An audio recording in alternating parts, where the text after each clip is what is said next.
Atomfall is the only game brave enough to ask, what if you militarised a Hovis advert? It's easy to lose hope in this place.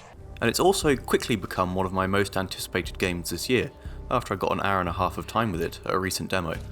A rambling FPS RPG set in the darkest heart of Britain's Lake District, the entire thing feels a little like Stalker if the Chernobyl disaster had happened under Harold Macmillan rather than Mikhail Gorbachev.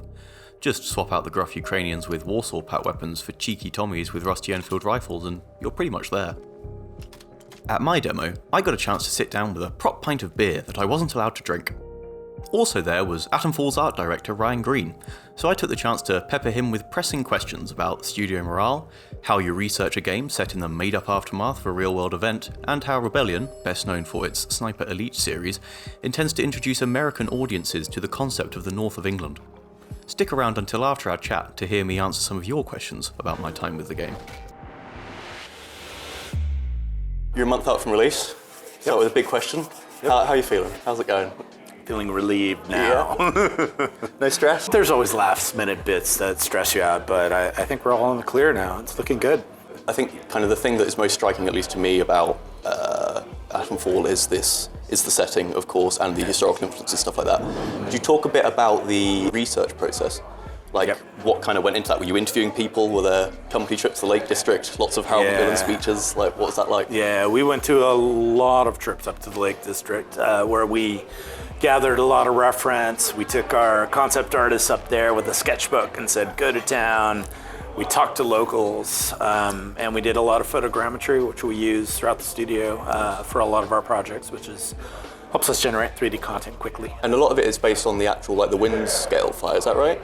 Yeah, so we're riffing off the idea that this horrific nuclear accident that actually happened and no one seems to know about. Why does no one know about it? Yeah. And we play with the whole idea of government conspiracy and whatnot. When you were doing all that research, were you talking to people who like lived through it? Did you have any of that?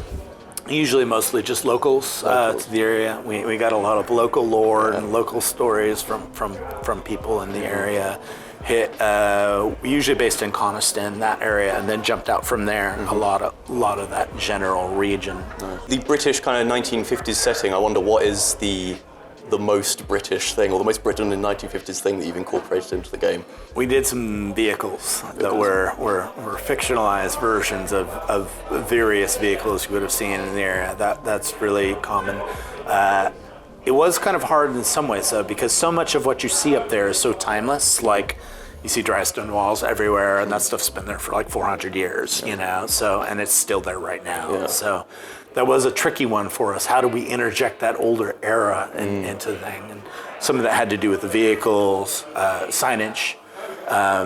Just storefront signs and things look different back in the old days than it does now. So little bits of that as well.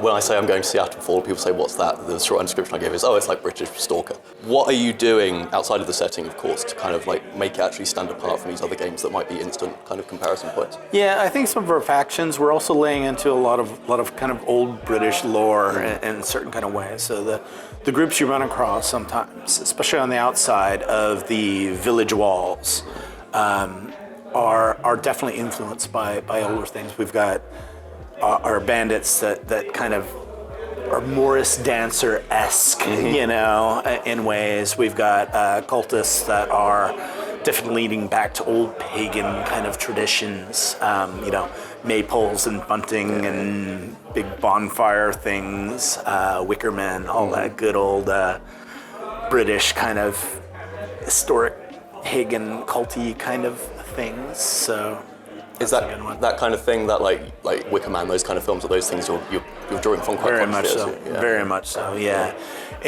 We've got elements of folk horror, we've got elements of old sci-fi, like old Doctor Who kind of things like that. John Wyndam was a writer. We read a lot of his books and went into it. He did like Day of the Triffids, things like that. So really kind of echoing that, and our village is named Wyndam for a reason, you know? Yeah. The village of Wyndam is picturesque. The village of Wyndam is quaint. The village of Wyndam is dangerous. Be cautious. When we tried the game at Gamescom last year, we were really into the kind of detective-y elements, the setting, all that kind of stuff. We struggled with the combat a little bit. I wonder, have you done much work on the combat in the last 6 months? Very heavily, yeah. It's been a big focus of us.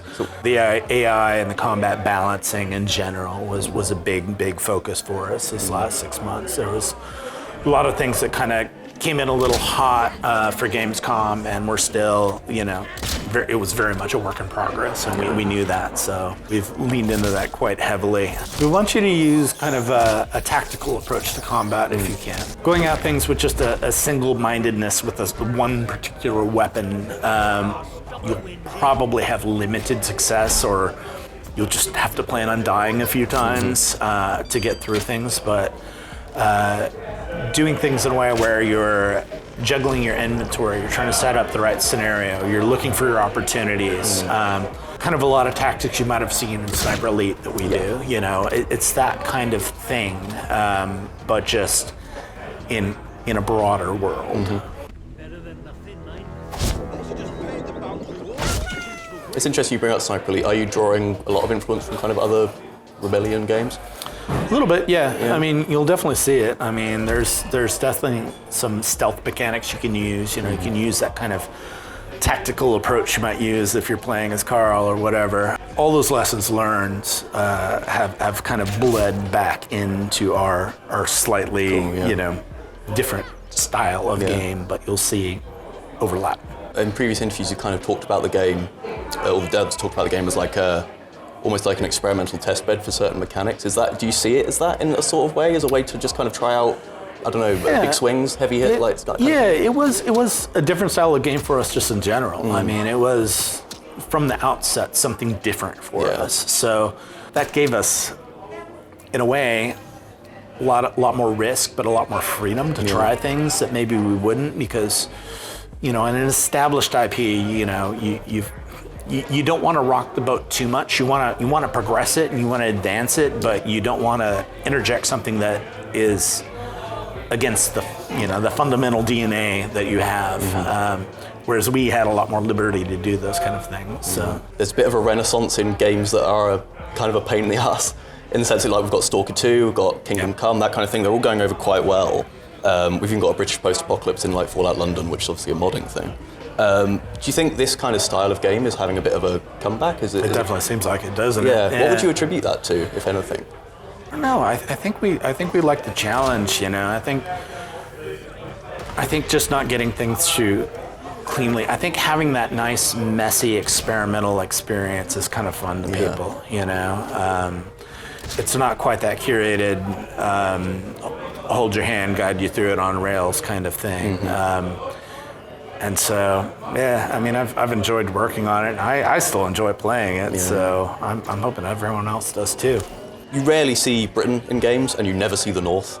Can you talk a bit about like your inspirations and philosophy in depicting like that relatively underrepresented area, and how are you going to introduce Americans to the concept of the North of England? The what? There's a North of England? Yeah, it's been a big deal for us. I mean, like I said, we've taken a lot of trips up there. We've done a lot of research.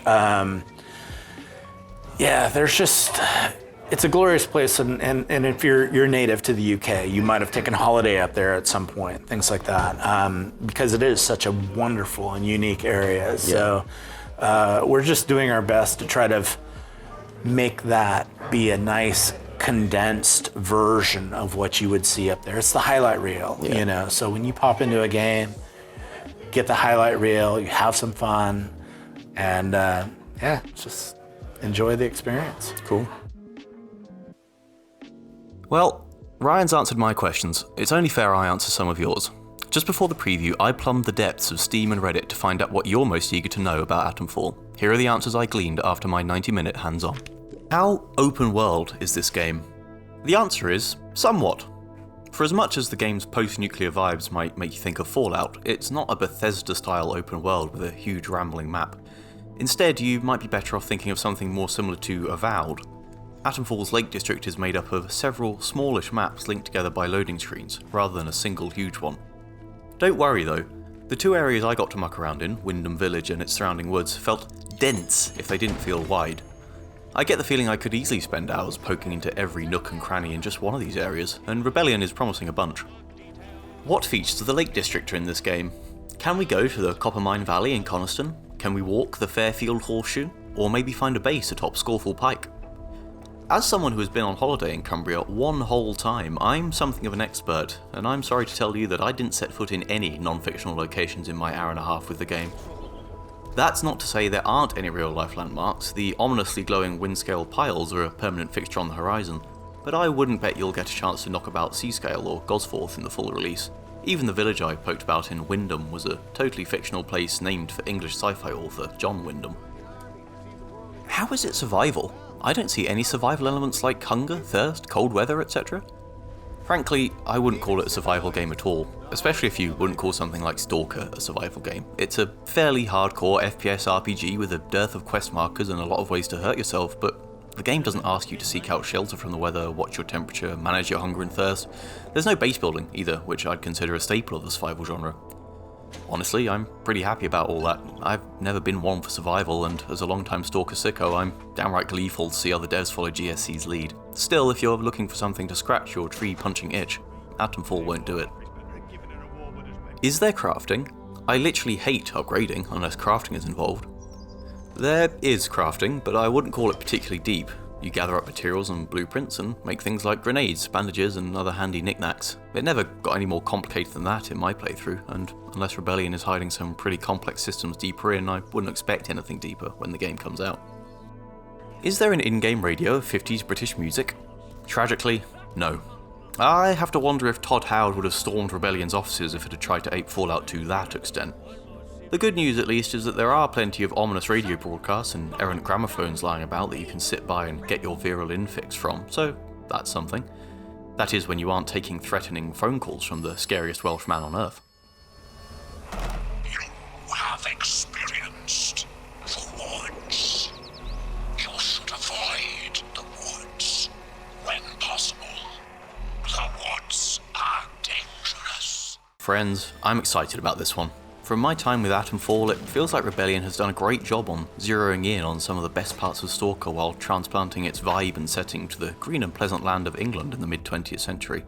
Also, it just feels very good to absolutely obliterate people with a cricket bat. So catch me in Wyndam, bat in hand, when Atomfall releases on March 27th. For the latest on upcoming releases, in-depth reviews, and all things PC gaming, subscribe to PC Gamer or visit pcgamer.com.